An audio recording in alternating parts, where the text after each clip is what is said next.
পারিনি, বাট অনলাইনে করতে পারেন না? জি পারেন। আপনি পঞ্চগড় স্টেশন থেকে পাচ্ছেন ঠিকঠাক?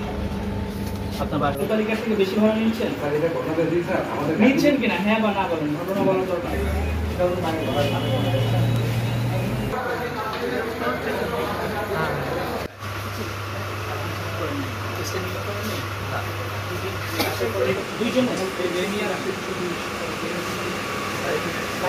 আমরা অভিযোগের প্রেক্ষিতে বাংলাদেশ সেনাবাহিনী আমরা আমাদের পুলিশের সহযোগিতায় পঞ্চগড় টু ঢাকা বাসগুলি কাউন্টারে অভিযান চালিয়েছি।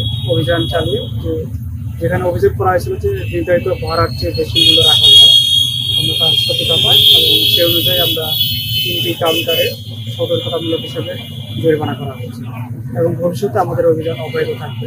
আগে তো আমি 100 টাকা না, এখন বাড়ছে।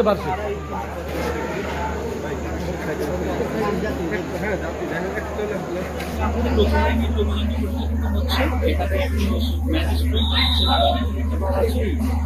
আমাদের এই অভিযানটির মূল উদ্দেশ্য হল ঈদ ফেরত কর্মব্যস্ত মানুষের যাত্রাটা নির্বিঘ্ন এবং আরামদায়ক করার জন্য আমরা আমাদের পক্ষ থেকে যে সকল পদক্ষেপ নেওয়া দরকার আমরা সকল পদক্ষেপ নিচ্ছি।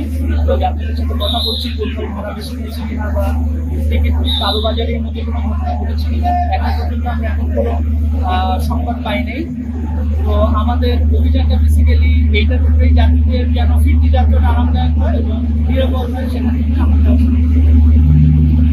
যমুনা ইলেকট্রনিক্স ঈদে ডাবল খুশি অফার সিজন 3, যে কোনো পণ্য কিনলেই পাচ্ছেন নিশ্চিত ঈদ উপহার।